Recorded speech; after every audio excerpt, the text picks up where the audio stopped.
ఏదో అవకాశాన్ని ఎట్టి పరిస్థితుల్లో కూడా చాలా విడుచుకోకూడదు.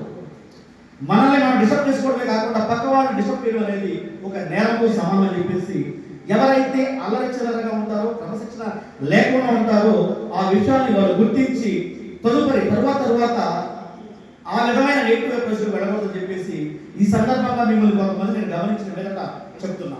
చెప్పమ్మా, పెద్ద అయినా ఏమవుతారు? ఎవరి వైపు చూడవసరలా, నీకు నువ్వే హీరో, నీకు నువ్వే హీరోయిన్. అర్థమైందా?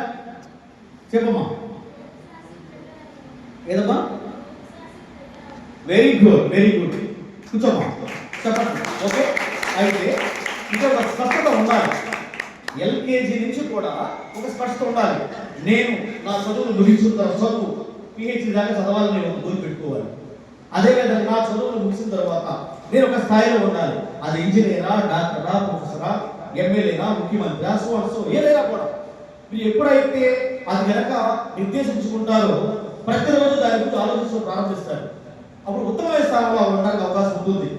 కాబట్టి ప్రియమైన విద్యార్థులారా, కేవలం విద్యలే కాకుండా ఈ దేశ భవిష్యత్తుకి నిదర్శనమైన మీరు చాలా ముఖ్యం, చాలా ఇంపార్టెంట్, చాలా ప్రధానం. మీకు చాలా ప్రయారిటీ ఉంది, మీకు చాలా ప్రిఫరెన్స్ ఉంది. మిమ్మల్ని మీరు ఇంపార్టెంట్గా గుర్తుంచుకోవాలి. ఫస్ట్ మనల్ని మనం గుర్తుంచుకోవాలి, మనల్ని మనం గౌరవించుకోవాలి, మనల్ని మనం అర్థం చేసుకోగలగాలి. అప్పుడు జీవితంలో పైకి వస్తాం. కాబట్టి మీలో ఎవరికైతే ఇప్పటి వరకు ఒక లక్ష్యాన్ని నిర్దేశించుకోలేదో వారు ఒకసారి మీ హ్యాండ్స్ రేజ్ చేయండి నిజాయితీగా. ఈరోజు గురజాడ అప్పారావు గారి జయంతి, 162వ జయంతి జరుపుకునే సందర్భంలో ఈ రోజు మన జీవితంలో కీలకం కావాలి, ఒక మలుపు కావాలి. ప్రతి మనిషి జీవితంలో కూడా ఒక మలుపు ఉంటుంది. అది ఈ రోజే ఎందుకు కాకూడదు? అది మన జీవితానికి అత్యంత ముఖ్యమైన మన లక్ష్యాన్ని నిర్దేశించుకునే ఈ సమయం ఎందుకు కాకూడదు అని చెప్పేసి భావించాలి. అదేవిధంగా మన పట్ల మనం నిజాయితీగా ఉంటే సమాజం నిజాయితీగా ఉంటుంది.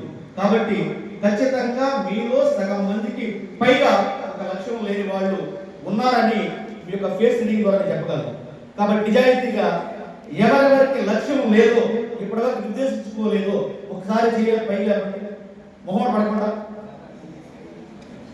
వెరీ గుడ్, వీళ్ళు నిజాయితీ పనులు. Very good. ఓకే, అయితే మీరు ఒక లక్ష్యాన్ని నిర్దేశించుకోండి. ఈ లక్ష్యాన్ని సాధించడం కోసం మీరు రోజుకి 5 పనులు చేయండి. నేను ఒక నిమిషంలో ముగించేస్తాను. ఓకే, 5 పనులు ఏంటంటే, మీ లక్ష్యాన్ని నిర్దేశించుకున్న తర్వాత మీరు రోజుకి ఆ లక్ష్యాన్ని 5 సార్లు జ్ఞాపకం తెచ్చుకోవాలి, మననం చేసుకోవాలి. మీరు రోడ్డు మీద వెళ్ళేటప్పుడు మనకి పోషక పదార్థాలు అందించే గేదెలు, ఆవులు ఉంటాయి. వాటి పాలు ద్వారా మనకు మంచి పోషక పదార్థాలు అందుతాయి. అటువంటివి మీరు గమనించుకున్నట్లయితే ఆహారం నోట్లో తీసుకుని నెమర వేస్తూ ఉంటాయి. అలా నెమర వేసుకుంటూ తింటున్నప్పుడు లాలాజలం నుంచి కొన్ని మంచి పోషక పదార్థాలు వచ్చి దాని వంటికి ఆ తిన్నది బాగా పట్టి మంచి రక్త మాంసాలు తయారవడానికి తద్వారా మనకి మంచి పోషకాలు కలిగిన పాలు లభిస్తుంది. ఆ విధంగా మన లక్ష్యం అనేది మన మధ్యలో ఎప్పుడు కూడా నెమర వేసుకుంటూ ఉండాలి, మననం చేసుకుంటూ ఉండాలి, గుర్తు తెచ్చుకుంటూ ఉండాలి. ఇది సాధన 21 రోజులు కనుక మీరు చేసినట్లయితే ఆ తరువాత మీరు అనుకున్నది ఖచ్చితంగా సాధించి తీరుతారు.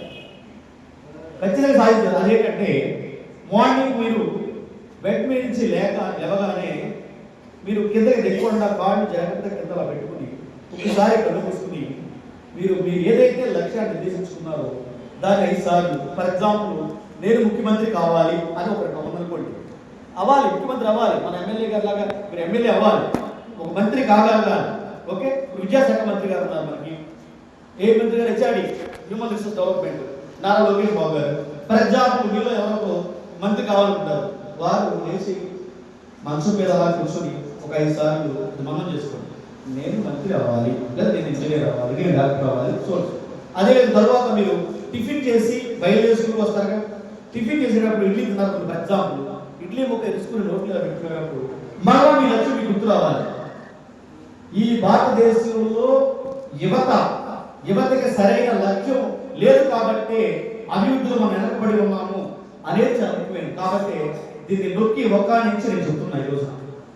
ఓకే, టిఫిన్ చేస్తారు. అదేవిధంగా మధ్యాహ్నం మీరు బాక్స్ తెచ్చుకుని భోజనం చేస్తారు కదా. ముద్ద కలుపు అన్నం ముద్ద కలుపు నోట్లో పెట్టుకునేటప్పుడు ఏ గుర్తు రావాలి? మీ లక్ష్యం గుర్తు రావాలి.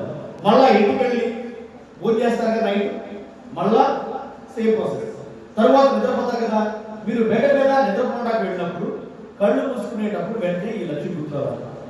మీ లక్ష్యాన్ని మీరు రోజుకి 5 సార్లు, ఒక్కొక్కసారి 5 సార్లు కానీ మీరు కనుక మననం చేసుకున్నట్లయితే, గుర్తించుకున్నట్లయితే 21 రోజులు చేస్తే ఖచ్చితంగా మీరు అనుకున్న లక్ష్యాన్ని సాధించి తిరుగుతారని చెప్పేసి మీకు తెలియజేస్తూ, ఈ మహోన్నతమైన అవకాశాన్ని అంటే ఈ భారతదేశానికి ఎంతో ఉన్నతమైన, ఈ భారతదేశానికి అతి ముఖ్యమైన యువతైన మీ మధ్యలో ఇటువంటి విషయాలు మీతో పంచుకోవడానికి మంచి అవకాశం కల్పించిన ప్రిన్సిపల్ గారికి, అదేవిధంగా వేదిక మీద ఉన్న పెద్దలకి అందరికీ కూడా నా హృదయపూర్వక ధన్యవాదాలు తెలుస్తున్నాను.